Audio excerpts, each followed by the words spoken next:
Picture this: you're standing in an airport terminal, watching your parents frantically wave boarding passes at a customer service agent who keeps shaking her head. They're dressed in their finest vacation clothes, my mother clutching a designer beach bag she bought specifically for this trip, my father wearing the Hawaiian shirt he's been saving for months. Behind them, their luggage sits abandoned, tags dangling like broken promises. The agent keeps repeating the same phrase, "I'm sorry, but this reservation has been cancelled." They turn to look at me with expectation written all over their faces, assuming I'll step forward and fix this like I always do. But this time, I'm not reaching for my wallet. This time, I'm the one who cancelled their dream vacation to Cabo San Lucas. And I'm not sorry about it. Before we jump back in, tell us where you're tuning in from, and if this story touches you, make sure you're subscribed, because tomorrow, I've saved something extra special for you. My name is Jessica Martinez, and I'm 32 years old. Right now, I'm sitting in a coffee shop at Denver International Airport, calmly sipping a vanilla latte while chaos unfolds 50 feet away from me. My parents are discovering that their first-class tickets to Mexico have mysteriously vanished from the airline system, and they have absolutely no idea that their own daughter is responsible for this catastrophe. To everyone walking past, I probably look like just another business traveler killing time before a flight. I'm dressed in my usual work attire, a navy blazer, comfortable flats, my hair pulled back in a professional bun. Nothing about my appearance suggests that I'm currently orchestrating the most dramatic moment of my family's recent history. For the past 8 years, I've been the family's designated problem solver, the one everyone turns to when money gets tight or when dreams exceed budgets. I'm the daughter who works in marketing, who lives alone in a nice condo, who seemingly has unlimited resources and an even more unlimited willingness to share them. To my parents, Linda and Robert Martinez, I'm not really Jessica the accomplished professional with her own goals and struggles. I'm more like a walking, talking emergency fund who happens to share their last name and shows up to family dinners. What they don't understand, what they've never bothered to learn, is that my financial stability didn't happen by accident. It's the result of years of careful planning, strategic career moves, and disciplined spending. While they see someone who can casually cover their mortgage payment when dad's construction work slows down, or someone who can effortlessly handle their credit card debt when mom's shopping habits get out of control, the reality is far more complex. Every dollar I've given them over the years has been money I've diverted from my own dreams, my own security, my own future. But today, all of that changes. Today, I'm not the reliable daughter who quietly absorbs their financial emergencies without complaint. Today, I'm the woman who looked at an $8,000 vacation they expected me to fund and decided enough was enough. Today, I'm the person who called the airline yesterday morning and exercised my rights as the secondary contact on their reservation to cancel the entire trip. And right now, I'm watching them realize that their assumptions about my endless generosity might have been fundamentally flawed. The beautiful thing about this moment is how perfectly it illustrates the relationship dynamic that's been suffocating me for nearly a decade.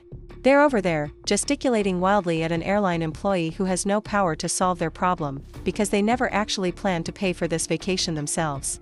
They booked it with the casual confidence of people who've never had to worry about whether the money would materialize, because in their minds, I would simply take care of it.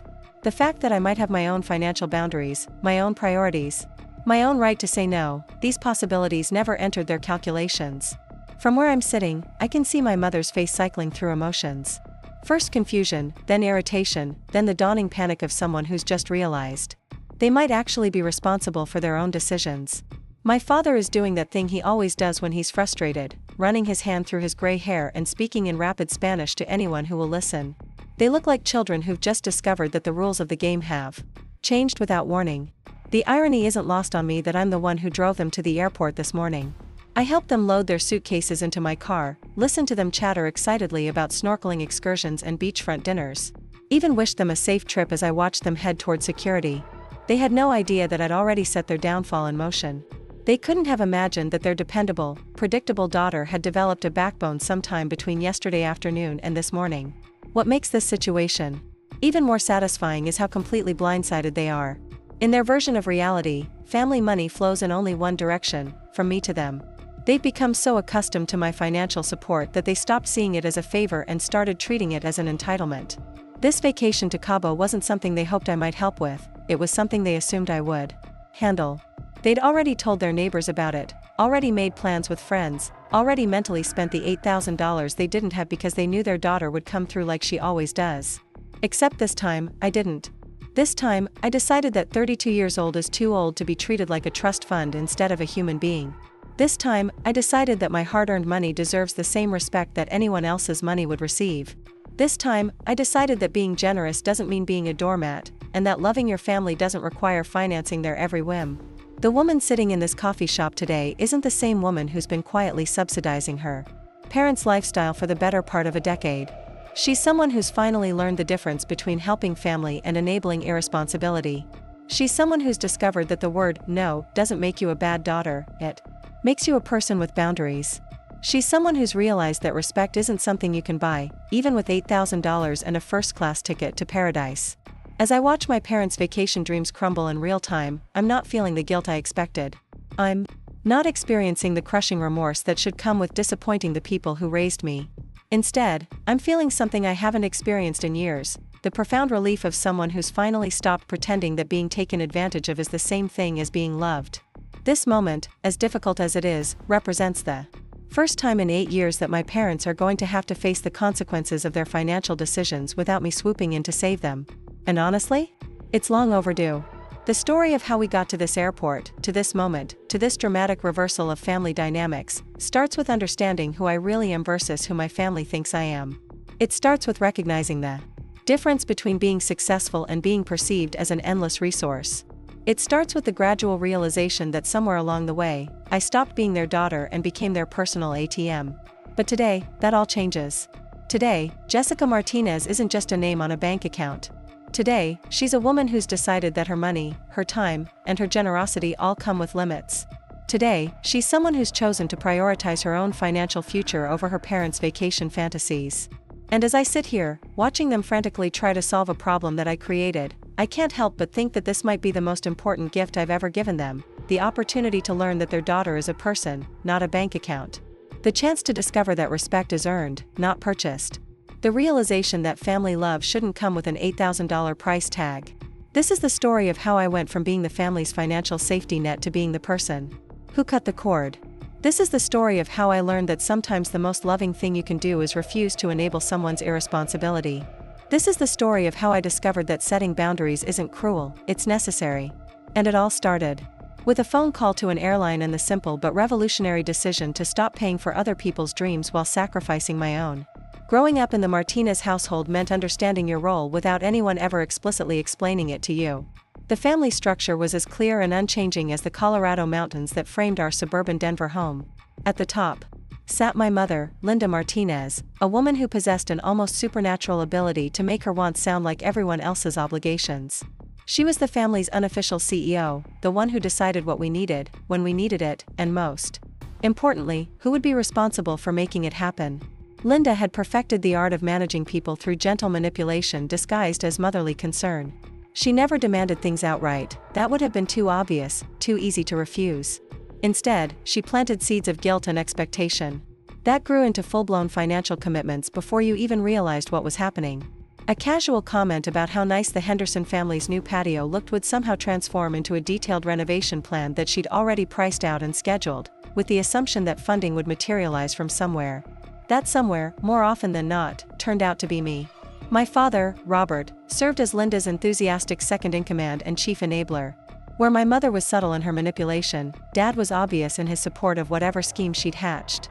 He was the kind of man who could make you feel guilty for having money while he needed it, who could describe his own poor financial planning as temporary bad luck that surely his successful daughter wouldn't mind helping to correct. Robert had mastered the art of making his irresponsibility sound like everyone else's responsibility. Dad worked construction when the mood struck him, which was becoming less and less frequent as he approached his 60th birthday. He'd spend months talking about getting his contractor's license, about starting his own business, about all the money he'd make once he got organized. But organization required effort, and effort required sacrifice, and sacrifice was something Robert Martinez had never been particularly good at. It was easier to work sporadic jobs for friends and relatives, easier to treat his career like a hobby rather than a necessity, especially when he knew his daughter could cover the gaps in his income. Then there was my younger brother Danny, 28 years old and still living in our parents' basement, still treating life like an extended adolescence that someone else was responsible for funding. Danny was the golden child, the baby of the family who could do no wrong even when he was doing absolutely nothing at all. He'd graduated from the University of Colorado with a degree in communications, which he'd used primarily to communicate His need for financial support from the rest of the family. Danny had perfected the art of being charming enough to avoid real responsibility while being just helpful enough to avoid serious criticism. He'd mow the lawn when asked, he'd help Mom carry groceries, he'd fix Dad's computer when it inevitably broke from downloading suspicious software. These small gestures were treated like major contributions to the household, evidence of what a good son he was, proof that he was pulling his weight even though he hadn't held a steady job in over 2 years. The beautiful thing about Danny's position in the family was how completely insulated he was from any real expectations. When he couldn't find work, it was because the job market was tough. When he couldn't afford his own place, it was because rent in Denver was unreasonable. When he needed money for his car, or his phone, or his social life, it was because he was still getting on his feet and just needed a little help from his successful sister who clearly had more than enough to share. And then there was me. Jessica Martinez, the responsible one, the achiever, the daughter who'd somehow managed to build a successful career despite growing up in a household where success was measured by how much you could contribute to everyone else's comfort rather than by how much you could accomplish for yourself. In the Martinez family hierarchy, I occupied a unique and somewhat contradictory position. I was simultaneously the most accomplished and the least respected member of the family. My role was never explicitly defined, but it was absolutely understood. I was the safety net, the backup plan, the solution to every financial problem that arose. When the mortgage payment was due and Dad's construction work had been slow, I was the obvious answer. When Mom wanted to redecorate the living room and their savings account couldn't cover it, I was the logical source of funding. When Danny needed help with his student loans or his credit card debt or his car repairs, I was the family member with both the means and the perceived obligation to help. What made this dynamic particularly insidious was how it was framed as evidence of my success rather than exploitation of my generosity. Preparing and narrating this story took us a lot of time, so if you are enjoying it, subscribe to our channel, it means a lot to us. Now back to the story. The family narrative around my financial contributions wasn't that I was being taken advantage of, it was that I was lucky enough to be in a position to help the people I loved. My ability to cover their expenses was treated as a blessing that I should be grateful for, an opportunity to show my love and appreciation for everything they'd done for me growing up. The role I'd been assigned was that of the family provider, but not the family decision maker. I was expected to fund their choices without being consulted about whether those choices were wise or necessary. I was supposed to be grateful for the opportunity to sacrifice my own financial goals for theirs, thankful that they trusted me enough to solve their problems, honored that they saw me as successful enough to handle their emergencies. This dynamic had been building for years, so gradually that I hadn't noticed how completely it had taken over my relationship with my family. It started small, right after I graduated college and got my first real job. A dinner here, a tank of gas there, small favors that seemed reasonable between family members. But like all patterns of manipulation, it grew slowly and steadily until what had once been occasional help became constant expectation. By the time I was 32 and sitting in that airport coffee shop, I had become less of a daughter and more of a resource to be managed. My parents didn't call to ask how I was doing, they called when they needed something. My brother didn't text to check in on my life, he texted when he had a problem that required money to solve. Family gatherings weren't opportunities to connect and catch up, they were strategic planning sessions for the next expense they'd need my help covering. The most heartbreaking part of this dynamic was how invisible it had made me as a person. My family knew exactly how much money I made, roughly how much I had in savings, and precisely how much they could ask for without triggering outright rebellion. But they had no idea what I wanted for my future, what my dreams were, what I worried about, or what I hoped to accomplish. They knew me as a bank account with legs, not as their daughter with her own hopes and fears and ambitions. This wasn't malicious neglect, it was something far more subtle and therefore far more damaging. It was the gradual erosion of my identity as an individual in favor of my utility as a financial resource. It was the slow transformation from beloved family member to expected source of funding. It was the quiet but relentless message that my value lay not in who I was, but in what I could provide. In the Martinez family structure, love was demonstrated through financial sacrifice, success was measured by your ability to solve other people's problems, and family loyalty meant never saying no when someone needed money. These weren't rules that anyone had explicitly taught me, they were expectations that had been absorbed through years of observation and reinforcement. They were the unspoken terms of my membership in this family, the price of belonging that I'd been paying without even realizing it. But sitting in that airport, watching my parents discover that their financial safety net had suddenly developed holes, I was finally beginning to understand that the hierarchy I'd accepted for so long wasn't natural or inevitable. It was a system that had been created to benefit everyone except me, maintained through guilt and manipulation, and perpetuated by my own inability to recognize that being generous didn't require being taken advantage of. The woman watching her parents panic about their canceled vacation was someone who had finally started to question whether this family structure served anyone's best interests, including theirs.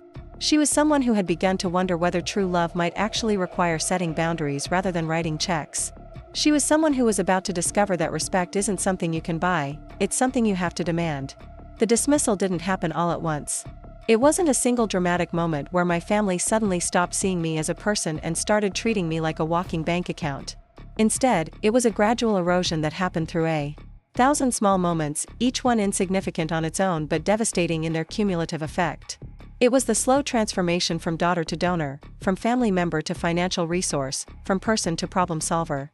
It started with language, the way my accomplishments were consistently minimized or reframed in terms of their utility to others. When I got promoted to senior marketing coordinator at Pinnacle Solutions, my mother's first response wasn't congratulations, it was relief that I'd be making more money and could probably help out more around the house. When I received a bonus for exceeding my quarterly targets, my father's immediate reaction was to mention that he'd been thinking about upgrading his truck and wasn't it lucky that I'd gotten this windfall right when he needed it. The pattern became clear quickly. My successes weren't celebrated as evidence of my hard work or intelligence, they were viewed as fortunate developments that would benefit the entire family. My promotions weren't recognition of my professional growth, they were increases to the family's available resources. My achievements weren't mine, they were ours, and ours always seemed to translate into theirs when it came time to actually benefit from them. This reframing of my success as a family asset rather than a personal accomplishment was particularly evident during family gatherings.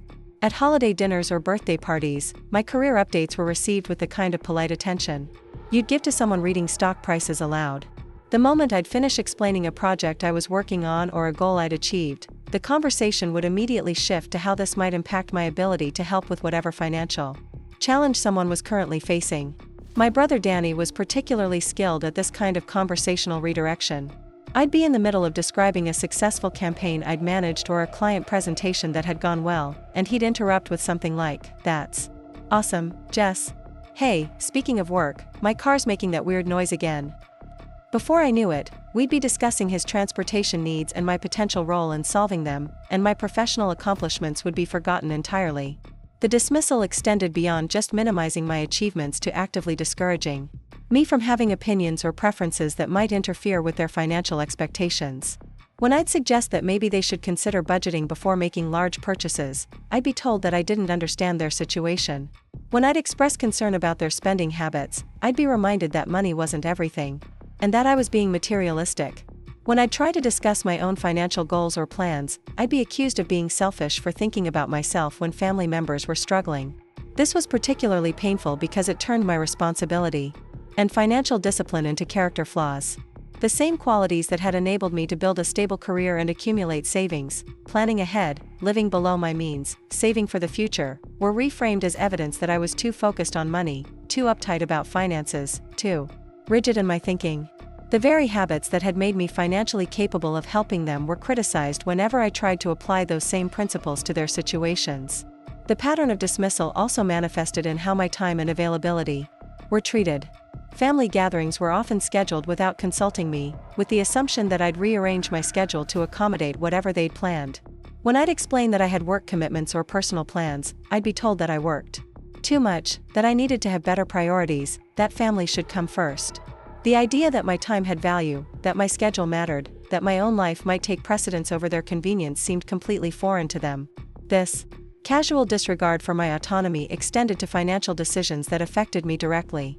They'd make purchases or commitments with the understanding that I'd cover the costs, then present these decisions to me as foregone conclusions rather than requests for help. I'd arrive at family dinner to discover that they'd already booked a vacation, ordered new appliances, or committed to some expensive project, and my role was simply to figure out how to pay for it. The most insidious part of this pattern was how it was disguised as inclusion and trust. They'd frame their financial dependence on me as evidence of how much they valued my judgment, how much they trusted my success, how grateful they were to have such a responsible daughter and sister. Their inability to make financial decisions without my backup was presented as proof of my importance to the family rather than evidence of their own irresponsibility. When I'd express frustration, With this dynamic, my concerns were consistently minimized or redirected back to my supposed character flaws. If I complained about feeling taken advantage of, I'd be told that I was being paranoid. If I suggested that they were too dependent on my financial help, I'd be accused of being selfish. If I asked them to consider my own needs and goals, I'd be reminded of everything they'd done for me growing up and told that family members support each other. This gaslighting was particularly effective because it contained just enough truth to make me doubt my own perceptions. It was true that they'd supported me as a child, true that family members should help each other, true that I was in a better financial position than they were. But somehow these truths were being used to justify a completely one-sided relationship where my resources were available to solve their problems but their support wasn't available to help me achieve my goals. The dismissal also extended to my expertise and professional knowledge. Despite working in marketing and having an MBA, my advice about business decisions or financial planning was consistently ignored or dismissed. When my father would complain about his construction business struggles, he'd reject my suggestions about marketing strategies or business development as irrelevant because I didn't understand his industry. When my mother would worry about their retirement savings, she'd dismiss my recommendations about investment strategies because I was too young to understand their situation. Yet somehow, despite my supposed lack of understanding about their circumstances and my apparent incompetence, when it came to offering advice, I was considered perfectly qualified to solve their financial problems with my checkbook. My expertise wasn't valuable when it came to helping them make better decisions, but my money was essential when it came to fixing the consequences of their poor choices. This contradiction highlighted the fundamental way they'd learned to see me, not as a competent professional with valuable insights and perspectives, but as a resource to be tapped when other solutions weren't available. My intelligence was irrelevant, my experience was dismissed, my knowledge was ignored, but my bank account was indispensable. The pattern of dismissal had become so normalized that they'd stopped even pretending to consider my perspective on decisions that would ultimately require my financial support. They'd present me with fait accompli situations where they'd already committed to expenses they couldn't afford, already made plans that required my funding, already created problems that only my money could solve. My role wasn't to participate in making these decisions, it was to make them possible through my financial contributions. By the time I was sitting in that airport watching their vacation dreams collapse, I realized that this pattern of dismissal had completely redefined my relationship with my family. I wasn't their daughter, I was their backup plan. I wasn't their sister, I was their safety net. I wasn't a person with my own needs and dreams, I was a solution to their problems and an enabler of their irresponsibility. The woman canceling their tickets wasn't being cruel or vindictive. She was simply refusing to participate in a dynamic that had erased her identity as anything other than a financial resource. She was declining to fund another expensive fantasy from people who'd never bothered to learn what her own dreams might be. She was choosing, for the first time in years, to prioritize her own financial security over their entertainment. And as I watched them realize that their assumptions about my endless availability might have been wrong, I felt something I hadn't experienced in years, the relief of someone who'd finally stopped being invisible. The gap between who I actually was and who my family believed me to be had grown so wide over the years that we might as well have been living in completely different realities. In their minds, I was Jessica, the lucky daughter who'd stumbled into a decent job and now had more money than she knew what to do with. In reality, I was Jessica Martinez, MBA graduate, senior digital marketing director, team leader, strategic planner, and someone who'd built her career through deliberate choices and sustained effort over more than a decade. This disconnect wasn't accidental, it was the result of years of my family choosing to see only the parts of my life that were useful to them while ignoring everything that might complicate their simple narrative about my role as their financial safety net. They wanted to believe that my success was primarily a matter of good fortune because that made it easier to justify their dependence on it. If I'd just gotten lucky with money, then sharing that luck with family was the obvious and generous thing to do. But if I'd actually earned my financial stability through hard work and sacrifice, then asking me to constantly subsidize their poor decisions became much more problematic. The reality they chose not to see was that I'd graduated summa cum laude from the University of Colorado with a bachelor's degree in business administration, then immediately enrolled in their MBA program while working full-time at a small marketing firm. I'd spent 3 years juggling graduate coursework with a demanding job, writing papers at midnight after 10-hour workdays, studying for exams during lunch breaks, and completing group projects with classmates who couldn't understand why I couldn't meet on weekday afternoons. During those 3 years, while my brother Danny was enjoying the traditional college experience of parties and socialization, I was building the foundation for a career that would eventually support not just me, but apparently my entire family. While my parents were encouraging Danny to explore his interests and find himself, they were assuming that my relentless focus on achievement was just my personality rather than a strategic investment in my future financial security. My MBA wasn't just a piece of paper, it was specialized training in digital marketing strategy, consumer behavior analysis, and data-driven campaign development. I'd written my thesis on integrated marketing communications in the hospitality industry, research that had directly led to my first major promotion and several successful client acquisitions. I developed expertise in market segmentation, brand positioning, competitive analysis, and customer lifecycle management. These weren't skills I'd picked up casually, they were competencies I'd deliberately cultivated through years of study and practice. At Pinnacle Solutions, I wasn't just an employee who happened to make decent money, I was the senior director of digital marketing, responsible for managing a team of 12 professionals and overseeing campaigns with budgets that often exceeded what my parents spent in an entire year. I'd increased our department's revenue by 43% over 4 years, developed award-winning campaigns for major clients, and established strategic partnerships that had become essential to the company's growth.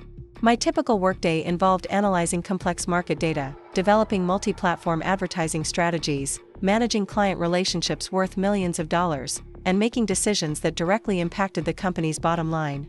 I'd given presentations to corporate boards, negotiated contracts with major vendors, and led cross-functional teams through complicated product launches.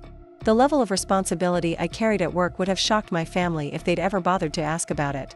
But to them, I simply worked with computers, or did marketing stuff, or had a good job in an office.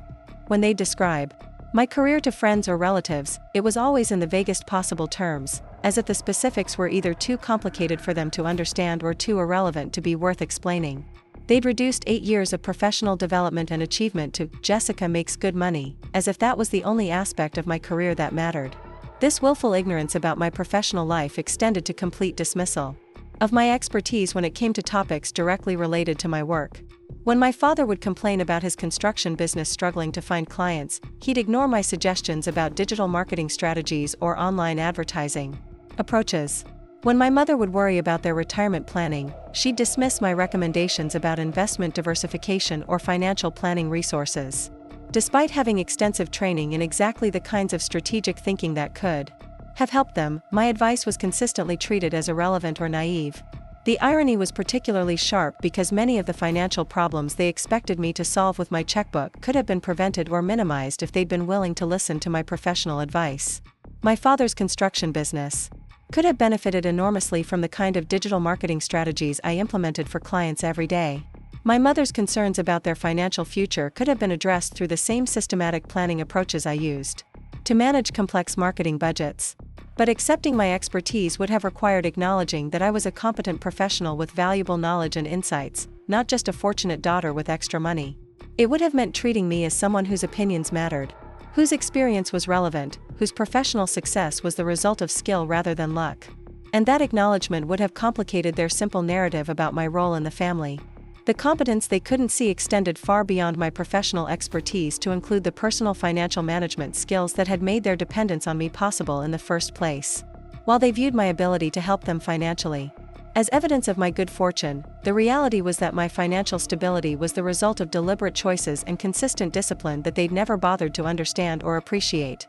I'd been maxing out my 401k contributions since my first year out of college, investing in index funds, building an emergency fund that could cover 8 months of expenses, and living significantly below my means despite having the income to afford a much more expensive lifestyle. I drove a reliable but modest car that I'd bought used and maintained carefully. I lived in a nice but not extravagant condo that I'd purchased with a substantial down payment after years of saving. I cooked most of my meals at home, bought clothes during sales, and planned vacations around deals and discounts. These weren't the habits of someone who'd stumbled into money, they were the practices of someone who understood that financial security required ongoing effort and sacrifice. Every dollar I'd given them over the years was money I'd chosen not to spend on myself, not to invest in my own future, not to save for my own dreams and goals. My ability to help them financially was directly connected to my willingness to limit my own spending and postpone my own gratification. But they'd never seen this side of my financial life because it didn't fit the story they wanted to tell about my success. It was easier to believe that I had unlimited resources than to acknowledge that helping them meant sacrificing my own financial goals. It was more comfortable to assume that money came easily to me than to recognize that every contribution I made to their expenses was a choice that cost me something important. The competence they'd chosen not to see also included my ability to research and plan major financial decisions, skills I'd developed through both my professional training and personal experience. When I'd bought my condo, I'd spent months analyzing market trends, comparing neighborhoods, evaluating mortgage options, and negotiating with sellers. When I'd chosen my investment strategy, I'd researched fund performance, analyzed expense ratios, and consulted with financial advisors. When I'd planned major purchases or vacations, I'd compared options, read reviews, and looked for the best value. These were exactly the kinds of skills that could have helped my family make better financial decisions and avoid many of the crises that they expected me to solve. But seeking my advice would have required admitting that I knew something they didn't, that my success wasn't just luck, that my professional expertise might actually be relevant to their personal situations.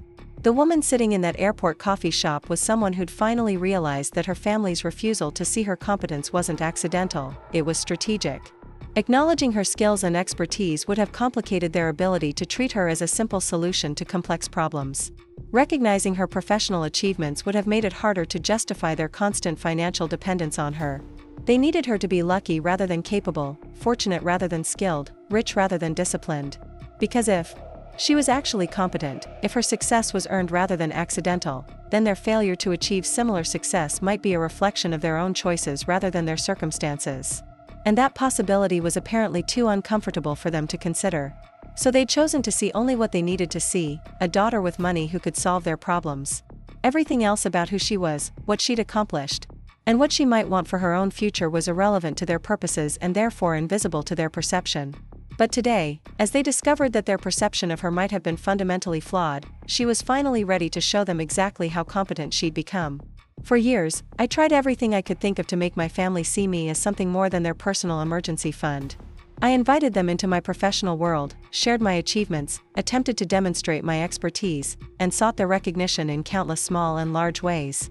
Each attempt was met with polite disinterest at best and active dismissal at worst, but I kept trying because I couldn't quite believe that the people who claimed to love me most could be so completely uninterested in who I actually was. The first major attempt came when I received the Rising Star Award from the Denver Marketing Association during my third year at Pinnacle Solutions. This wasn't just an internal company recognition, it was an industry award given to young professionals who demonstrated exceptional innovation and leadership in their field. I'd been nominated by a client whose campaign I'd managed, and winning meant being recognized by my peers across the entire Denver marketing community. I was so excited to share this achievement with my family that I drove straight to their house after the award ceremony, still wearing my formal dress and carrying the crystal award they'd given me. I found them in the living room watching television, and I announced my news with the kind of enthusiasm I hadn't felt since childhood. My mother glanced at the award, said, "That's nice, honey," and immediately started talking about how the neighbors had gotten new landscaping and weren't we due for some yard work ourselves. My father was slightly more engaged, asking a few basic questions about what the award was for, but his attention quickly shifted to whether this recognition might come with a salary increase and how that might affect my ability to help them with their upcoming property tax bill. Within 10 minutes, my industry recognition had been transformed into a discussion of their financial needs, and my moment of professional triumph had become another opportunity for them to assess my utility as a family resource. The pattern continued when I was promoted to Senior Marketing Director 2 years later. This promotion came with significant new responsibilities, a substantial salary increase, and leadership of the entire digital marketing division. I'd been the youngest person ever promoted to this level at Pinnacle Solutions, and my new role involved strategic planning for the company's largest clients.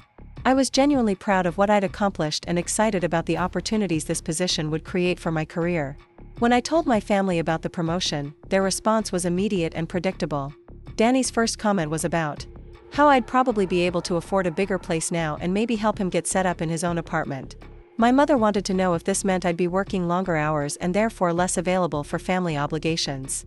My father asked directly whether this promotion meant I'd be making enough money to help them refinance their mortgage. Not one of them asked about my new responsibilities, my career goals, or what this achievement meant to me personally. They showed no curiosity about the work I'd be doing, the team I'd be leading, or the challenges I'd be facing. Their interest in my promotion began and ended with its potential impact on their financial situation. I might as well have announced that I'd won the lottery for all the attention they paid to the professional aspects of my success. I tried a different approach when Pinnacle Solutions was featured in a major industry publication for a campaign I developed for a national restaurant chain.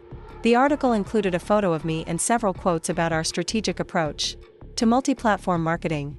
I thought surely this external validation of my expertise would generate some interest from my family, some recognition that their daughter was building a reputation in her field. I brought the magazine to Sunday dinner, pointed out the article and my photo, and tried to explain the significance of this kind of industry recognition. My mother flipped through the magazine briefly, paused at a fashion spread, and asked if I thought she should try the hairstyle one of the models was wearing. My father skimmed the article but focused entirely on the budget figures mentioned in the case study, calculating how much money must be involved in campaigns like this and wondering aloud whether I was getting my fair share of the profits. Danny didn't even look at the magazine. He was more interested in telling everyone about his latest job interview, which he described in detail despite the fact that he'd already decided he didn't want the position because it would require him to work weekends. The contrast was stark. Danny's unemployment was treated as a serious topic worthy of family discussion and support, while my professional recognition was barely worth a glance. I tried bringing them to company events, thinking that seeing me in my professional environment might help them understand what I actually did for a living. Pinnacle Solutions hosted an annual client appreciation event that was part networking opportunity and part celebration of our biggest successes. I invited my parents and Danny, explaining that this would be a chance for them to meet my colleagues and see the work environment I'd been describing to them for years. They came, but their behavior throughout the evening made it clear that they saw this as an obligation rather than an opportunity. My mother spent most of the time complaining about the parking situation and asking when we could leave. My father engaged in conversations with my colleagues, but only to ask questions about the company's profitability and whether they thought I was positioned for future salary increases. Danny found the open bar and spent the evening working his way through the premium liquor selection while avoiding any actual networking or conversation about business. When my boss introduced me to a major client as one of our most innovative strategists, my family was standing right there, but none of them seemed to register the significance of this professional endorsement. When a colleague mentioned a campaign I'd led that had won multiple industry awards, my parents nodded politely but showed no curiosity about what those awards meant or why they were important. The most painful part of the evening came when someone asked my father what he thought about my career success. His response was to joke that he was just grateful I was doing well enough to take care of the old folks when they need it. The client looked confused, my colleagues seemed uncomfortable, and I felt the familiar sting of being reduced to my financial utility even in my own professional environment. I tried sharing my expertise in ways that might directly benefit them, thinking that if they could see the value of my professional knowledge firsthand, they might develop more respect for my capabilities. When my father complained about his construction business struggling to find new clients, I offered to help him develop a digital marketing strategy. I spent hours researching his competitors, analyzing local market trends, and creating a comprehensive plan for improving his online presence and generating leads. I presented my findings in a detailed report, complete with specific recommendations, cost projections, and timeline for implementation. I'd approached his business challenges with the same level of professional analysis I provided to paying clients, and I was confident that following my recommendations could significantly improve his situation. His response was to flip through the report quickly, thank me for my effort, and then explain why none of my suggestions would work because I didn't understand the construction industry. When my mother worried about their retirement savings, I offered to review their investment portfolio and provide recommendations based on their risk tolerance and timeline. I'd managed my own investments successfully for years and had access to the same financial planning resources I'd used to build my own retirement fund. I researched their current investments, analyzed their asset allocation, and prepared specific suggestions for optimizing their returns while reducing unnecessary fees. My mother listened to my presentation politely but ultimately decided to stick with their current approach because their financial advisor, who was actually a life insurance salesman with minimal investment training, had told them that my recommendations were too aggressive for people their age. The fact that I'd consistently outperformed their portfolio with my own investments was apparently less relevant than the opinion of someone whose primary qualification was that he wasn't their daughter. The pattern became clear through these repeated attempts at engagement. My family was perfectly willing to accept my money, but they had no interest in my knowledge, my expertise, or my professional insights. They wanted access to the financial benefits of my success without acknowledging the competence that had made that success possible. They preferred to see me as lucky rather than skilled because that made it easier to justify their dependence on my generosity. Each failed attempt at recognition taught me something important about how they'd chosen to see me. I wasn't their accomplished daughter, I was their financial resource. I wasn't a professional with valuable expertise, I was someone whose job happened to generate money they could use. I wasn't a person with my own dreams and ambitions, I was a solution to their problems and a safety net for their poor decisions. The woman sitting in that airport had finally learned that recognition can't be earned from people who've chosen not to see you. Respect can't be demanded from people who benefit from your invisibility. And family love shouldn't require you to hide your competence in order to make other people comfortable with their dependence on your generosity. She'd spent years trying to show them who she really was, and they'd made it clear that they preferred their version of her story. Today, they were about to discover that she'd stopped caring which version they preferred. In every dysfunctional family system, there's usually one person who could make a difference if they chose to, someone positioned to see the unfairness and speak up about it. In the Martinez family, that person should have been my brother Danny. We'd grown up together, shared the same childhood experiences, witnessed the same family dynamics. If anyone should have understood what it felt like to navigate our parents' expectations and manipulations, it should have been him. Instead, Danny became the most frustrating enabler of the very system that was slowly draining my financial future and emotional well-being. The betrayal wasn't dramatic or sudden. It was a gradual erosion of what should have been natural sibling solidarity, replaced by a calculated indifference that served his own interests perfectly. Danny had figured out early in our adult relationship that supporting our parents' financial dependence on me meant protecting his own comfortable position as the family member who contributed charm and occasional manual labor instead of actual money.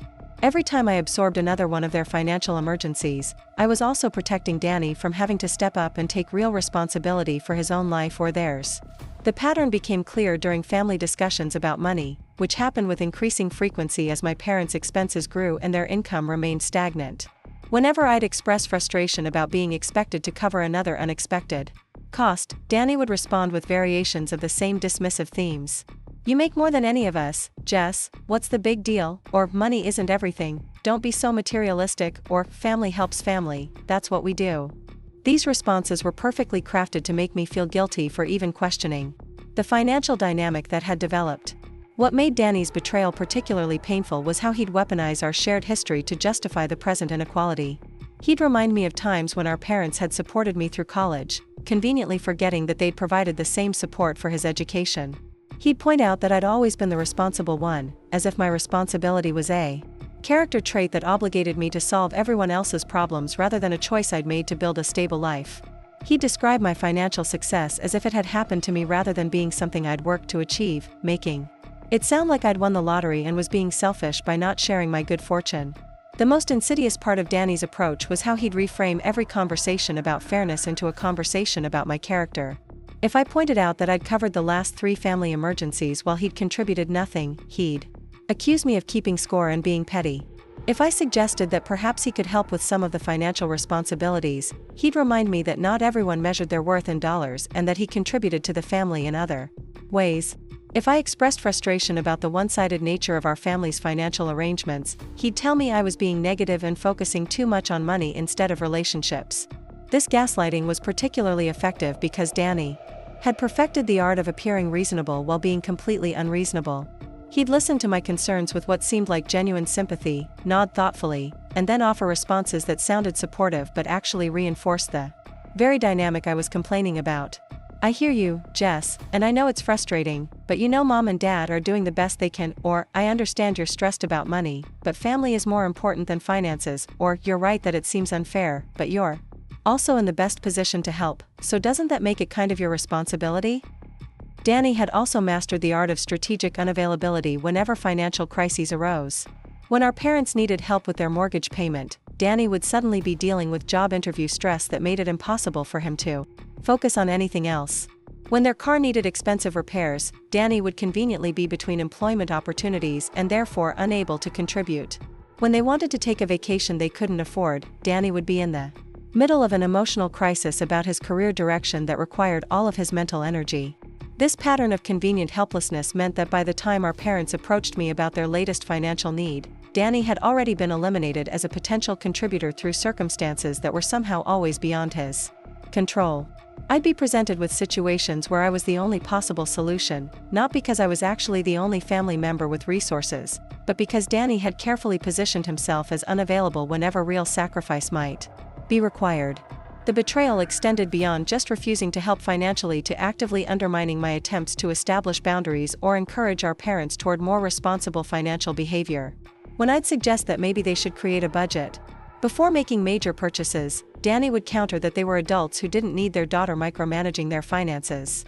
When I'd recommend that they build an emergency fund instead of relying on family bailouts, Danny would point out that family support was more reliable than savings accounts and that I was being paranoid about money.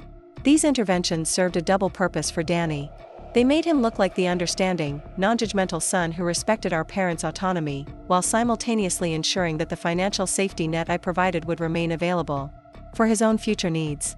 Every time he encouraged our parents to reject my advice about financial planning or budgeting, he was protecting the system that allowed all of them to avoid taking real responsibility for their economic choices. The most painful example of Danny's betrayal came during a family dinner where I'd finally worked up the courage to have a direct conversation about the financial dynamic that had developed. I'd prepared carefully for this discussion, armed with specific examples and reasonable suggestions for how we might create a more equitable approach to family financial support. I'd hoped that laying everything out clearly and calmly might help everyone understand how unsustainable the current arrangement had become. I explained that over the past 2 years, I'd contributed more than $15,000 to various family expenses while Danny had contributed virtually nothing. I pointed out that this pattern wasn't sustainable for my own financial goals and suggested that we develop a system where everyone contributed according to their ability rather than just expecting one person to cover everything. I was careful to frame this as a family planning discussion rather than a criticism of anyone individually. Danny's response was swift and devastating. He turned to our parents and said, "I think Jessica is going through some kind of quarter-life crisis thing where she's obsessing about money because she doesn't have anything else going on in her life. Maybe if she had a boyfriend or some hobbies, she wouldn't be so focused on keeping track of every dollar she spends on family." This character assassination was delivered with such casual cruelty that it took me several seconds to fully process what had happened. Our parents immediately rallied to Danny's interpretation of my concerns. My mother started worrying aloud about my social life and whether I was working too much. My father suggested that maybe I needed to take a vacation and relax instead of stressing about finances. The conversation I'd intended to have about fairness and sustainability was completely derailed into a discussion of my supposed psychological problems and social deficits. Danny had managed to transform my legitimate concerns about financial exploitation into evidence of my personal shortcomings. According to his narrative, the problem wasn't that I was being taken advantage of, the problem was that I was too emotionally stunted to appreciate the privilege of supporting my family. The issue wasn't the unfair distribution of financial responsibility, the issue was my inability to understand that money was less important than relationships. This betrayal was particularly devastating because it revealed that Danny understood exactly what was happening in our family dynamic. His response wasn't confused or defensive, it was strategic. He knew that reframing my financial concerns as personal failings would be effective because our parents wanted to believe that their dependence on me was somehow beneficial to everyone involved. Danny's intervention gave them permission to dismiss my concerns without having to confront the uncomfortable reality of how one-sided our family's financial arrangements had become. The aftermath of that dinner conversation taught me something crucial about Danny's role in maintaining the family's financial dysfunction. He wasn't just a passive beneficiary of the system that exploited my generosity, he was an active protector of that system. His comfort and security depended on my continued willingness to absorb our parents' financial irresponsibility, and he was prepared to undermine me personally to preserve that arrangement.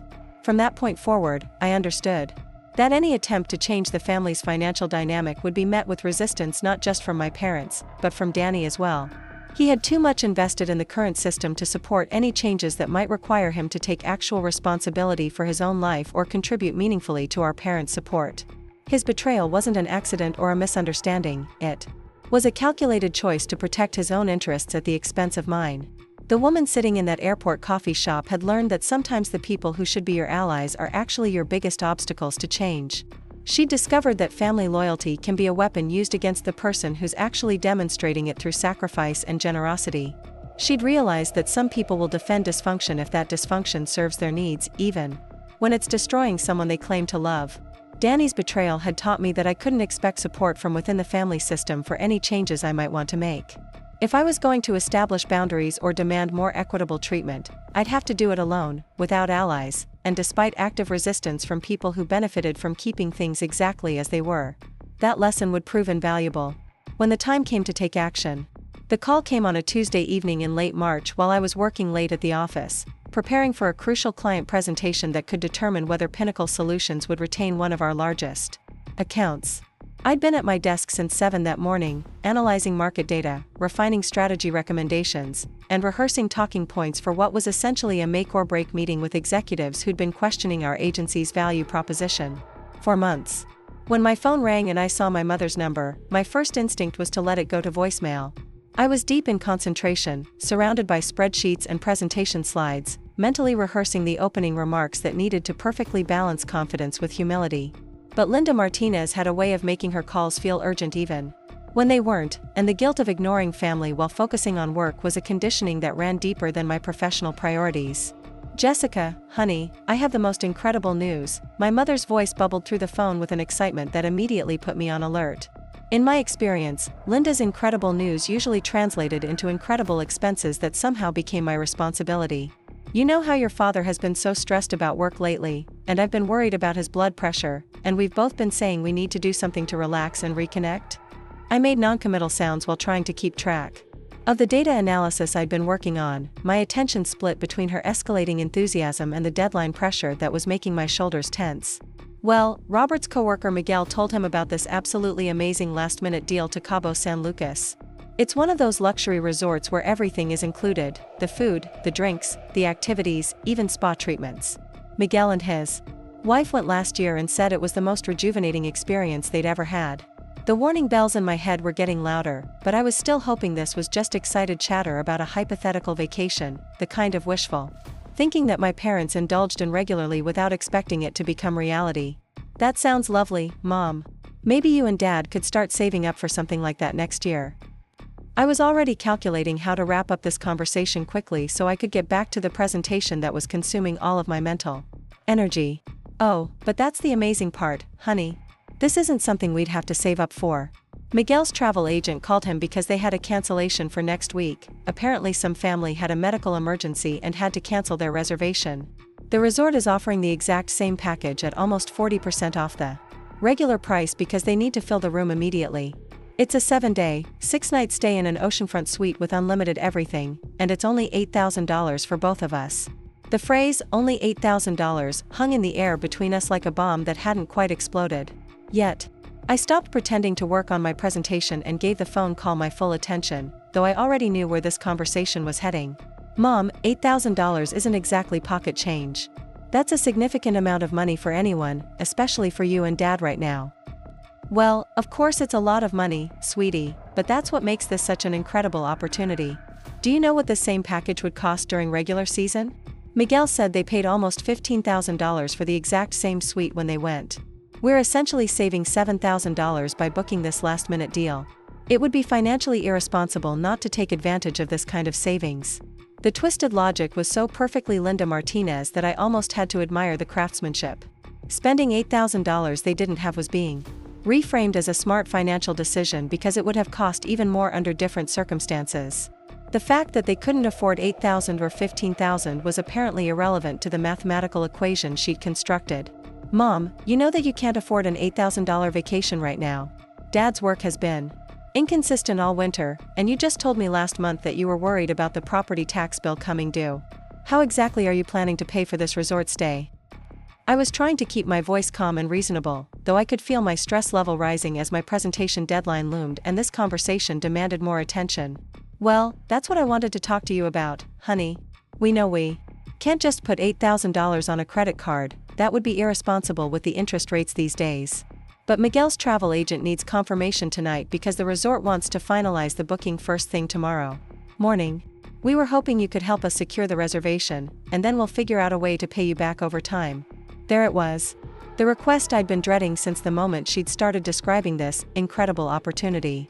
My parents had found an expensive vacation they couldn't afford, convinced themselves they deserved it, and were now expecting me to finance their dream getaway while they enjoyed the benefits without the responsibility. The fact that they had no realistic plan for paying me back was being treated as a minor detail that could be worked out later.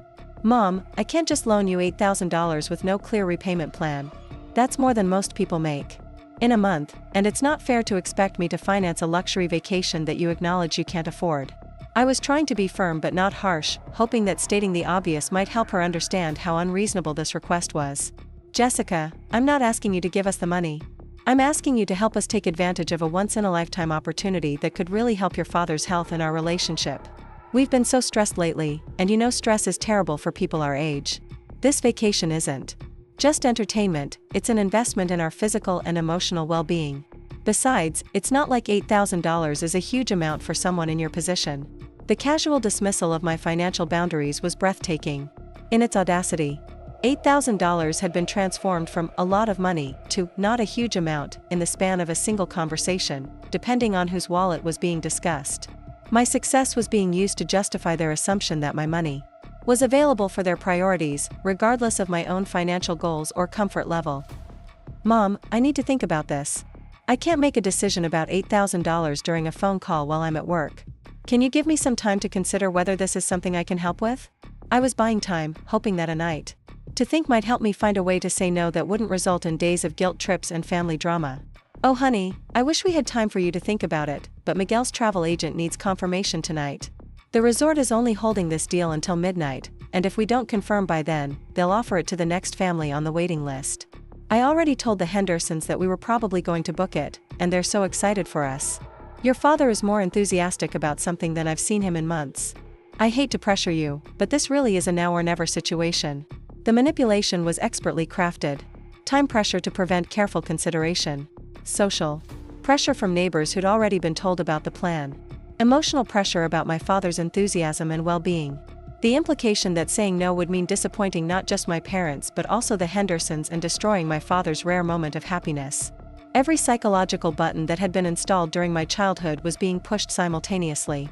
I understand that you're excited about this opportunity, but I need you to understand that this is a major financial decision for me too. $8,000 isn't pocket change just because I have a good job. I have my own financial goals and responsibilities, and I can't make decisions about large amounts of money based on artificial time pressure. I was trying to establish some boundaries while also explaining why this request was problematic. Jessica, I hear what you're saying, but I'm a little hurt that you're making this about money when it's really about family. Your father and I have supported you through everything: college, graduate school, your first apartment, all those times you needed help when you were getting started in your career.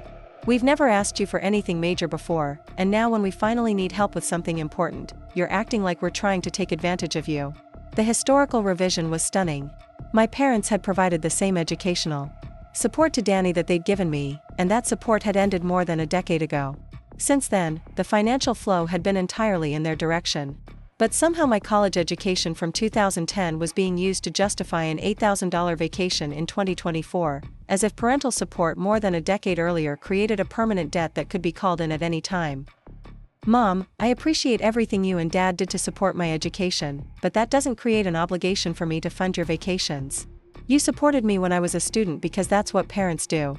Now I'm an adult with my own financial responsibilities, and it's not reasonable to expect me to pay for luxury trips that you can't afford. I was trying to be clear without being cruel, though my patience was wearing thin as my work deadline approached and this conversation continued to escalate. I can't believe you're being so selfish about this, Jessica. We're not asking you to buy us a house or a car. We're asking for help with one vacation that could really make a difference in our lives. If you can't help your own parents when they need it, what's the point of all that success you're so proud of? Money doesn't mean anything if you're not willing to use it to help the people you love. The conversation had devolved into exactly the kind of emotional manipulation that had been controlling my financial decisions for years. My success was simultaneously proof that I should be generous and evidence that I was selfish if I wasn't. My financial boundaries were being reframed as character flaws. My reasonable concerns about affordability were being dismissed as greed or materialism. But this time, something was different. Maybe it was the work stress that had already pushed my emotional capacity to its limit. Maybe it was the artificial urgency being used to prevent me from thinking clearly about this decision. Maybe it was the casual assumption that $8,000 of my money was available for their entertainment. Whatever the reason, instead of feeling guilty about disappointing them, I was feeling angry about being manipulated. Mom, I need to go. I have a presentation tomorrow that's crucial for my career, and I can't continue this conversation tonight. I'm sorry that you're disappointed, but I cannot and will not loan you $8,000 for a vacation. If you want to go to Cabo, you'll need to find a way to pay for it yourselves. The words came out more firmly than I'd intended, but I felt a strange sense of relief at finally saying them clearly. Jessica Martinez, I cannot believe you're choosing your job over your family. We have until midnight to confirm this reservation, and you're telling me that a work presentation is more important than your parents' well-being. I'm going to hang up now before one of us says something we'll regret, but I want you to think very carefully about what kind of daughter refuses to help her parents when they really need it. The line went dead, leaving me alone in my office with spreadsheets and presentation slides and the echoing aftermath of a conversation that felt like a turning point. For the first time in years, I'd said no clearly and directly to a family financial request. For the first time in my adult life, I'd prioritized my own needs and boundaries over their wants and expectations. As I sat there in the silence of my empty office building, looking out at the Denver skyline glittering in the darkness, I realized that something fundamental had shifted in that conversation. I wasn't asking myself how I could afford to help them or whether I was being too selfish by hesitating. Instead, I was asking myself why I'd been enabling this pattern for so long and what it would take to change it permanently. The woman who'd taken that phone call was someone who'd finally reached the limit of what manipulation could accomplish. She was someone who decided that artificial urgency wasn't a valid reason to make poor financial decisions. She was someone who'd chosen her own career security over her family's entertainment budget. But she was also someone who was about to discover that saying no to the initial request was only the beginning of the battle. After hanging up on my mother that Tuesday evening, I sat in my empty office for another 2 hours, but I wasn't working on my presentation anymore. Instead, I was having a conversation with myself that I'd been avoiding for years, a brutally honest assessment of how I'd allowed my family's financial dysfunction to take over my life and what it would actually take to change the dynamic permanently. The more I thought about that phone call, the angrier I became. Not just about the $8,000 vacation request, but about the entire framework of assumptions that had made that request seem reasonable to them. They'd started planning an expensive trip they couldn't afford with the casual confidence of people who'd never worried about where the money would come from because they knew their daughter would handle it. They'd already told neighbors about their vacation plans, already built up excitement about an experience they had no intention of paying for themselves. But what bothered me most was the realization that this pattern would never end unless I forced it to end. Saying no to the Cabo vacation might save me $8,000 in the short term, but it wouldn't address the fundamental problem of a family that had learned to treat my financial success as their personal emergency fund. They'd be disappointed. For a while, maybe even angry, but eventually another opportunity would arise and they'd approach me with the same assumptions and the same manipulation tactics. I'd been thinking about this problem incorrectly for years. I'd been treating each financial request as an isolated incident, something I could handle on a case-by-case basis by either saying yes or no depending on my mood and bank balance. But the truth was that every time I said yes, I was reinforcing a system that would generate infinite future requests. Every time I bailed them out of a financial problem, I was teaching them that they didn't need to solve their own problems because their daughter would always be available as a backup plan. The seed of a different approach began forming that night as I finally acknowledged that my family's financial irresponsibility wasn't a temporary situation or a series of unfortunate circumstances, it was a deliberate lifestyle choice enabled by my generosity. They weren't unlucky people who occasionally needed help.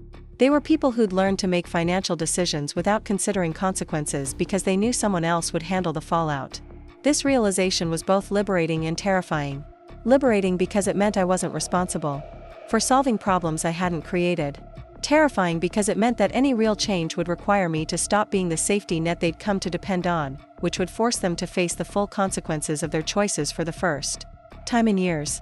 But as I sat there thinking about the manipulation tactics my mother had used during our phone call, the artificial urgency, the guilt about family loyalty, the casual dismissal of my financial boundaries, I realized that they'd been training me to absorb their poor decisions for so long that they'd lost sight of me as a person with my own needs and goals. In their minds, I'd become a resource to be managed rather than a daughter to be respected. That night marked the beginning of a fundamental shift in how I thought about my relationship with my family. Instead of asking myself how I could help them while protecting my own interests, I started asking myself how I could force them to take responsibility for their own choices while maintaining my own financial security. Instead of trying to find a balance between their needs and mine, I started considering what it would look like to prioritize my needs entirely and let them figure out how to manage without my constant support. The idea that eventually became the airport confrontation didn't emerge fully formed that first night. Instead, it grew gradually over the following weeks as I watched my family's reaction to my refusal to fund their Cabo vacation and realized that they were already strategizing about how to approach their next financial crisis. Within a week of our phone conversation, Danny called to ask if I'd be interested in contributing to a birthday gift for our father, a new set of golf clubs that cost almost as much as the vacation they'd wanted me to fund. When I declined, he suggested we could split the cost among the three of us, conveniently forgetting that he had no money to contribute and that, splitting the cost, would inevitably mean me paying for the entire gift while he and my mother contributed. Cards and good intentions. My mother's approach was more subtle but equally manipulative.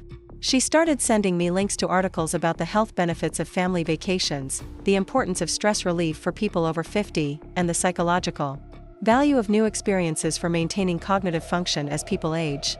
She'd forward these articles with innocent-seeming messages like, "Thought you might find this interesting," or, "This reminded me of our conversation about Dad's stress levels." These tactics confirmed what I'd suspected during our original phone conversation. They weren't accepting my decision as final. They were treating it as an opening position in a negotiation that would continue until they wore down my resistance or found a more effective manipulation strategy. They were approaching my refusal to fund their vacation the same way they'd approached every boundary I'd tried to establish over the years, as an obstacle to overcome rather than a decision to respect. That's when I understood that saying no wasn't enough. Establishing boundaries wasn't sufficient. If I wanted to change this dynamic permanently, I needed to do something that would force them to confront the reality of their financial situation, without the option of falling back on my support. I needed to create a situation where they would experience the full consequences of making financial commitments they couldn't honor. The specific idea of letting them book the vacation and then canceling it didn't occur to me immediately. Initially, I was just fantasizing about ways to make them understand what it felt like to be taken for granted, to be treated as a resource rather than a person, to have your generosity exploited rather than appreciated. I imagined conversations where I'd explain exactly how much money I'd given them over the years, or interventions where other family members would help them understand how one-sided our financial relationship had become. But all of those scenarios required them to be willing to listen, to acknowledge the problem, and to change their behavior voluntarily. And everything I'd observed about my family suggested that they had no intention of changing a system that worked so well for them. They weren't going to develop financial responsibility because I asked them to. They weren't going to stop depending on me because I explained why it was problematic. They were only going to change if maintaining the status quo became more painful than taking responsibility for their own choices. That's when the real strategy began to take shape. Instead of trying to convince them to change, I could create a situation where change was their only option. Instead of explaining why their financial dependence was unfair, I could show them what life looked like without my constant support. Instead of asking them to respect my boundaries, I could demonstrate what happened when those boundaries were enforced. The beauty of this approach was that it didn't require their cooperation or understanding. I didn't need them to agree that their behavior was problematic or promise to do better in the future. I just needed them to experience the natural consequences of their financial choices without my intervention to soften the impact. As the idea developed, I realized that the Cabo vacation request was actually the perfect opportunity to implement this strategy. They'd made a financial commitment they couldn't honor, assuming that I'd cover the cost when the time came. If I allowed them to proceed with that assumption and then removed my support at the crucial moment, they'd be forced to confront the reality of their situation in a way that no amount of conversation or boundary setting could accomplish. The plan that eventually led to that airport confrontation was born from the understanding that some people will only learn when the consequences of their choices become unavoidable. My family had been protected from those consequences for so long that they'd lost sight of the connection between their decisions and their outcomes. They'd learned to make choices based on what they wanted rather than what they could afford because they knew someone else would handle the gap between desire and reality. The woman who started planning their financial education that night wasn't motivated by revenge or cruelty. She was motivated by the recognition that enabling irresponsibility isn't kindness, it's a form of control that prevents people from developing the skills they need to manage their own lives. She was someone who'd finally understood that the most loving thing she could do for her family was to stop protecting them from the consequences of their own choices. The strategy that emerged from that Tuesday evening revelation wasn't about punishment, it was about accountability. It wasn't about withholding love, it was about expressing love through boundaries instead of through financial support. It wasn't about destroying family relationships, it was about forcing those relationships to be based on mutual respect rather than one-sided exploitation. But implementing this strategy would require patience, careful planning, and the emotional strength to watch people she loved experience discomfort that she had the power to prevent. It would require her to prioritize long-term change over short-term peace, permanent solutions over temporary fixes. The woman who made those choices was someone who'd finally learned that sometimes the kindest thing you can do is refuse to be kind in the ways people expect you to be. The morning after my mother's phone call about the Cabo vacation, I made a decision that would prove crucial to everything that followed. Instead of trying to handle this family crisis alone, as I'd done with every previous financial emergency, I decided to reach out to people in my professional network who could help me understand exactly what I was dealing with and how to approach it strategically. My first call was to someone I hadn't spoken to in almost a year, Sarah Chen, a certified financial planner who'd helped me organize my investment portfolio when I'd received my first major promotion.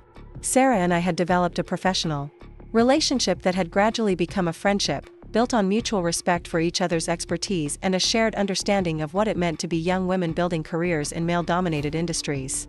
Sarah had always been impressed by my financial discipline and long-term planning approach, which made our conversation that Wednesday morning even more revealing. When I explained my family's pattern of financial dependence and the most recent vacation request, her response was immediate and unequivocal. "Jessica, what you're describing isn't family support. It's financial abuse. You're being systematically exploited by people who've learned that emotional manipulation is more effective than earning money themselves." Hearing my situation described in those terms was both validating and shocking. I'd never thought of my family's behavior as abusive because it wasn't overtly hostile or threatening. But Sarah's professional perspective helped me understand that manipulation and exploitation don't require malicious intent, they just require a willingness to prioritize your own comfort over someone else's well-being. "The problem," Sarah explained, "is that you've been treating this like a budgeting issue when it's actually a boundary issue. You can't solve other people's financial irresponsibility with your own financial responsibility. All you can do is protect yourself and force them to experience the natural consequences of their choices."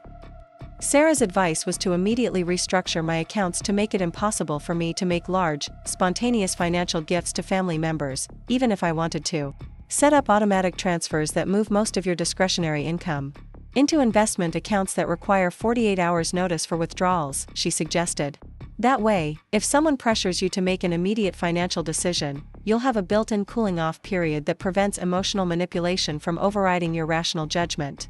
This conversation was the first time I'd ever discussed my family's financial dynamics with someone outside the family system, and Sarah's perspective helped me understand that the problem wasn't my inability to afford their requests, it was my willingness to absorb the consequences of their poor planning. "Healthy families don't operate this way," she told me. "Healthy families don't assume that one person's success creates an obligation to fund everyone else's wants." The second call I made was to Marcus Rodriguez, a colleague from Pinnacle Solutions who'd recently left to start his own consulting practice focused on crisis management and strategic communications. Marcus had always been someone I respected for his ability to think several steps ahead and anticipate how different parties would react to various scenarios. When I outlined my situation and my emerging plan to let my parents book the vacation and then remove my financial support at the crucial moment, Marcus immediately understood the psychological dynamics at play. "What you're describing is a classic enablement cycle," he said. "They create a crisis, you solve it, they learn that crises lead to solutions they don't have to fund themselves. You've trained them to be irresponsible by consistently protecting them from consequences." Marcus helped me understand the strategic elements that would make my plan effective rather than simply vindictive. "If you want this to be a learning experience rather than just a punishment, you need to give them every opportunity to make responsible choices along the way. Let them book the vacation with their own money if they can. Only intervene when they're about to experience consequences that they assumed you'd prevent." His advice about timing was particularly valuable. The most powerful interventions happen when people are fully committed to their choices and can't blame external circumstances for their problems. If you cancel their vacation before they leave for the airport, they'll blame you for ruining their plans. If you let them get to the airport and discover that they can't actually afford the trip they've planned, they'll have to confront their own poor decision-making. Marcus also helped me think through the communication strategy that would accompany my intervention. You can't just let them fail without explaining why you're letting them fail. If you want this to change their behavior long term, they need to understand that this isn't about you being mean or vindictive, it's about you refusing to enable their irresponsibility. The third person I consulted was Dr. Amanda Foster, a therapist I'd seen briefly during a particularly stressful period at work 2 years earlier. Dr. Foster specialized in family systems and boundary setting, and I thought her perspective might help me understand the psychological implications of my plan. Dr. Foster's response to my situation was immediate concern about my own mental health. "Jessica, it sounds like you've been parentified in this family system. You're functioning as the responsible adult while your actual parents behave like children who expect someone else to handle the consequences of their choices. That kind of role reversal is exhausting and unsustainable. 3 weeks after my mother's initial phone call about the Cabo vacation, I received the text message I'd been expecting but dreading: great news. We found a way to book the trip after all. Dad's friend Miguel connected us with a payment plan option through the resort. We leave next Friday. Can you drive us to the airport? The casual tone made it clear that my refusal to fund their vacation had been treated as a temporary obstacle rather than a final decision. What they didn't know was that I'd been expecting exactly this development. During my conversation with Marcus about strategic intervention timing, he predicted that they would find some alternative way to book the trip, probably involving credit card debt or payment plans they couldn't actually afford. People who are accustomed to having a financial safety net don't develop risk assessment skills, he'd explained. They'll make commitments they can't honor because they've never had to face real consequences before. The payment plan my parents had arranged was exactly the kind of financial trap that Marcus had predicted they'd fall into. According to the paperwork they'd eagerly shown me when I stopped by for dinner that Sunday, they'd agreed to pay the resort directly in 4 installments over 6 months. The first payment had been charged to their credit card immediately upon booking, and the remaining 3 payments would be automatically deducted from their checking account on predetermined dates. What made this arrangement particularly problematic was that my parents had never successfully maintained any kind of structured payment plan in their adult lives. Their approach to financial management was essentially crisis-driven. They'd ignore bills until they became urgent, then scramble to find money or ask family members for help. The idea that they would consistently have enough money in their checking account for automatic withdrawals over the next 6 months was laughably unrealistic to anyone who understood their spending patterns. But my parents weren't thinking about 6 months of payments. They were thinking about 1 week in Cabo San Lucas, and the payment plan had made that week possible without requiring them to acknowledge that they couldn't actually afford it. In their minds, they'd solved the problem of my refusal to fund their vacation by finding someone else to extend them credit. The fact that this credit came with interest rates and automatic payment schedules that would create future financial crises was apparently less important than securing their immediate gratification. During that Sunday dinner, I watched them plan their vacation with the same excited energy they'd had during our original phone conversation, as if my refusal to pay for their trip had been nothing more than a minor inconvenience they'd successfully overcome. They showed me the resort's website, described the activities they were planning, and talked about the photos they'd bring back to show the Hendersons. Their enthusiasm was genuine and infectious, which made what I was planning to do feel both necessary and cruel. The power dynamic shift that would make my intervention possible had been developing quietly in the background while my parents were focused on their vacation planning. Following Sarah Chen's advice, I'd restructured my financial accounts to make large spontaneous withdrawals impossible, but I'd also done something else that neither my parents nor Danny knew about. I'd positioned myself as a secondary contact and payment authorization on their resort reservation. This had been surprisingly easy to accomplish. When my mother had first told me about their vacation plans, she'd mentioned that the resort's payment system required a backup contact in case there were any issues with their primary payment method. Since I'd been their financial backup for everything else over the past several years, they'd automatically listed me as their secondary contact without thinking about what that might mean legally or practically. The resort's booking system treated secondary contacts as authorized to make changes or cancellations on behalf of the primary guest, particularly when there were payment issues involved. This was a standard practice designed to help families coordinate complex travel arrangements, but it also meant that I had the same authority to modify their reservation that they did. When I'd called the resort's customer service line to inquire about their cancellation policies, I discovered that I could cancel their entire reservation with 48 hours notice and receive a full refund to their original payment method. This discovery had transformed my vague ideas about forcing accountability into a concrete plan with specific steps and predictable outcomes. Instead of simply refusing to bail them out when they inevitably couldn't make their payment plan installments, I could create a more immediate and dramatic confrontation with the consequences of their financial irresponsibility. The ethical implications of this plan had kept me awake for several nights. Was it manipulative to use authorization they'd given me innocently to create a situation they weren't expecting? Was it cruel to let them pack their bags and drive to the airport before revealing that their vacation had been canceled? Was it fair to force a confrontation about their financial patterns in such a public and dramatic way? Dr. Foster had helped me work through these concerns during a follow-up session focused specifically on the moral complexities of my situation. Jessica, your parents have been manipulating you financially for years, she'd pointed out. They've used guilt, artificial urgency, and emotional blackmail to override your stated boundaries and drain your resources. The fact that you're questioning the ethics of your response while they've never questioned the ethics of their exploitation tells me everything I need to know about your character.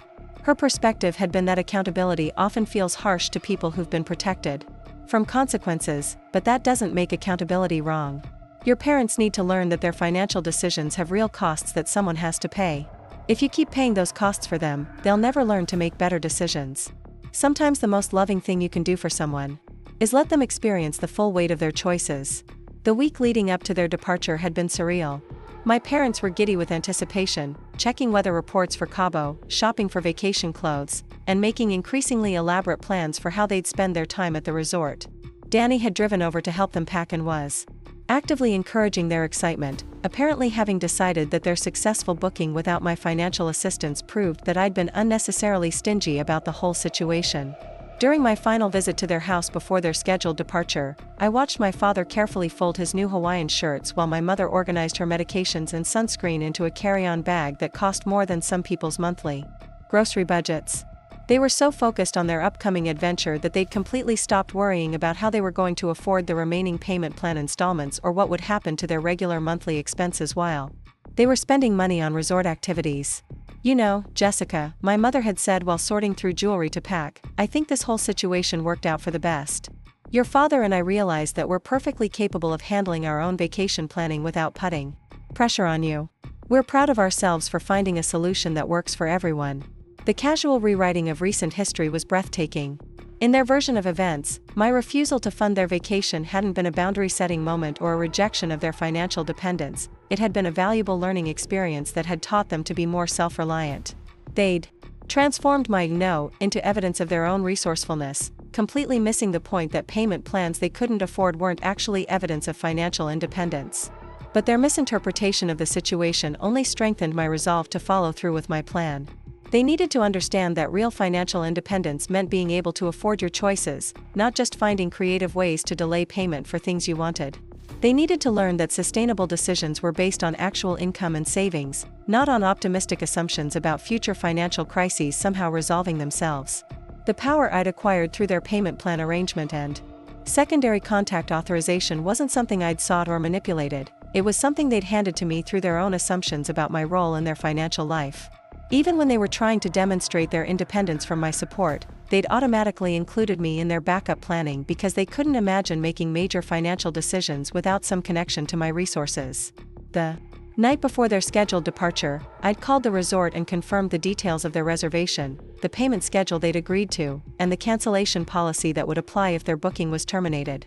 The customer service representative had been helpful and professional, treating my inquiry as a routine request from someone authorized to manage the account.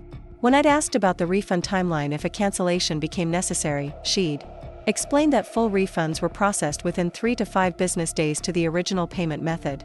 As I'd hung up that call, I'd realized that everything was in place for my intervention. My parents would arrive at the airport expecting to board their flight to Paradise, only to discover that their reservation had been cancelled and their dream vacation had evaporated.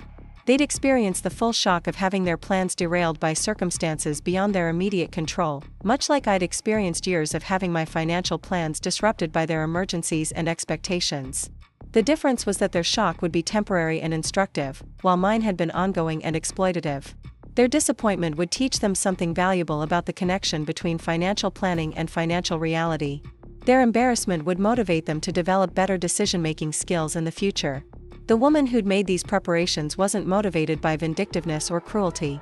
She was motivated by the understanding that some lessons can only be learned through experience, and that some people will only change their behavior when maintaining their current patterns becomes impossible. Tomorrow morning, she would drive her parents to the airport and watch them discover what accountability looked like when it couldn't be transferred to someone else's bank account. The morning of their departure arrived with the kind of crisp March sunshine that makes Denver beautiful, all blue skies and snow-capped mountains visible from every direction. I'd woken up early, not from anxiety but from a strange sense of calm anticipation that I hadn't felt in years. Today was the day my family would finally understand that my financial boundaries weren't suggestions they could work around, they were actual limits that would be enforced regardless of their convenience or expectations. I'd spent the previous evening making my final preparations, which primarily involved ensuring that I had all the documentation I might need if questions arose about my authority to cancel their reservation. The resort's email confirmations were saved on my phone, my identification was in my purse, and I'd prepared a simple script for the conversation that would inevitably follow their discovery that their vacation had been canceled. The call to the resort had been made at exactly 8:47 the previous evening, well within the 48-hour cancellation window but late enough that my parents wouldn't discover the change until they arrived at the airport. The customer service representative had been efficient and professional, processing the cancellation and confirming that the refund would be credited back to their original payment method within 3 business days. There was no drama, no complicated explanations required, just a simple transaction that dissolved weeks of planning with a few keystrokes. When I arrived at my parents' house at 9 o'clock that Friday morning, they were in the final stages of preparation for what they believed would be 7 days of luxury and relaxation. My father was loading suitcases into my car while my mother made final adjustments to their carry-on bags, double-checking that they had passports, medications, and resort confirmation numbers.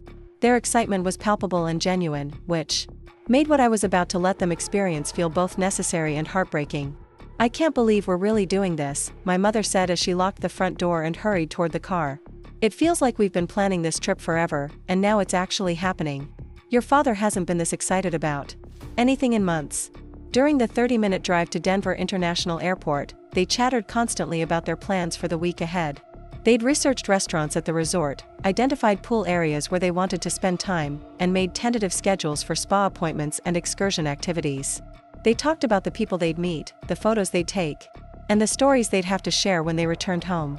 What struck me most during that drive was how completely they'd absorbed themselves in the fantasy of their vacation without spending any mental energy on the practical realities that would follow their return. They hadn't discussed how they'd manage the remaining payment plan installments, what they'd do if their checking account couldn't cover the automatic withdrawals, or how this expensive week would affect their ability to pay regular monthly expenses. In their minds, those concerns belonged to some future version of themselves who would somehow figure out solutions when the time came. This psychological compartmentalization was exactly what Sarah Chen had warned me about during our conversation about financial enabling. People who've been consistently rescued from their poor financial decisions learn to separate the pleasure of spending from the pain of paying, she'd explained. They can enjoy expensive experiences without anxiety, because they've never had to face the full consequences of exceeding their means. The airport was busy with typical Friday morning travel, families heading out for spring break vacations and business travelers rushing toward departure gates. As we approached the terminal, my parents' excitement reached a new level. They were practically bouncing in their seats, pointing out other travelers with beach bags and discussing whether they should check their luggage or carry it on the plane. I helped them unload their suitcases at the departure curb, accepted their grateful hugs and thanks for the ride, and watched them wheel their bags toward the entrance with the confident stride of people who believed their careful planning had guaranteed a smooth travel experience. They looked like any other couple beginning a well-deserved vacation, and for a moment I almost felt guilty about what they were about to discover. But then I remembered the years of financial manipulation, the casual dismissal of my boundaries, the endless cycle of crises that had consumed my resources while funding their entertainment. I remembered Danny's betrayal during the family dinner where I'd tried to address our dysfunctional financial dynamic. I remembered my mother's assumption that $8,000 wasn't a significant amount of money when it was coming from my bank account instead of theirs. After dropping them off, I didn't leave the airport immediately.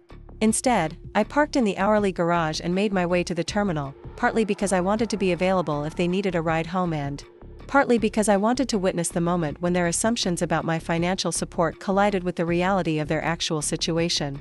I positioned myself in a coffee shop with a clear view of the airline check-in counters and waited. According to their itinerary, their flight wasn't scheduled to depart for another 3 hours, but they'd arrived early to allow time for checking luggage and clearing security.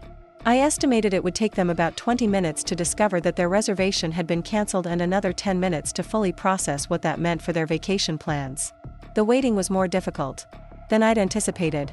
Watching other families successfully check in for their flights while knowing that my parents were about to experience a very different kind of travel day made me question whether I was being unnecessarily harsh.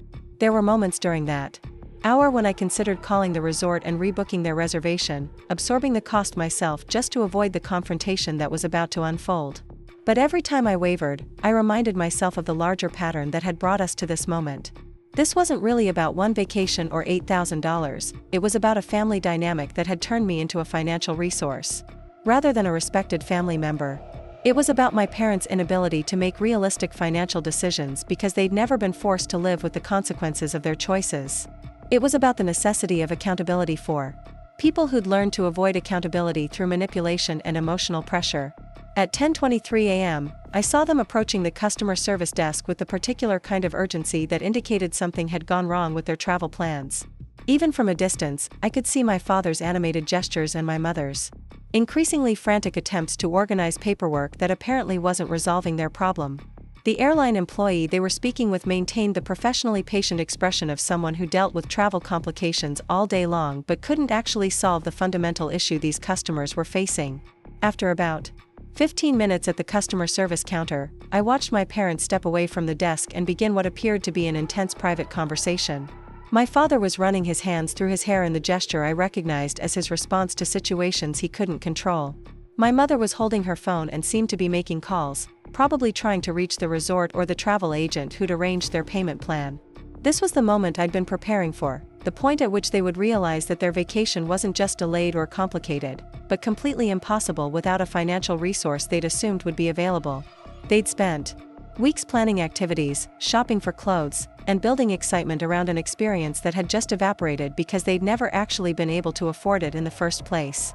I knew that within the next few minutes, they'd be calling me with some combination of panic, confusion, and expectation that I'd fix whatever had gone wrong with their travel arrangements. They'd assume that this was a technical problem or administrative error that could be resolved with a phone call and possibly some additional payment. The idea that their daughter had deliberately created this situation wouldn't occur to them immediately. They'd been conditioned to see me as their solution to problems, not as someone who might cause problems by refusing to solve them. The woman sitting in that airport coffee shop had spent years being trained to feel guilty whenever her family experienced disappointment that she had the power to prevent. She'd been taught to measure her love by her willingness to sacrifice her own financial security for their entertainment. She'd been conditioned to believe that setting boundaries was selfish and that family loyalty required unlimited financial availability. But today, that conditioning was being overridden by a clear-eyed understanding of what real family relationships should look like. Today, she was choosing long-term accountability over short-term comfort, permanent change over temporary peace, mutual respect over one-sided exploitation. Today, she was about to teach her family that love doesn't require funding, that success doesn't create unlimited obligation, and that respect must be earned rather than purchased. As her phone began to ring with their first panicked call, she was ready to have the conversation that would change everything. Up next, you've got 2 more standout stories right on your screen. If this one hit the mark, you won't want to pass these up. Just click and check them out.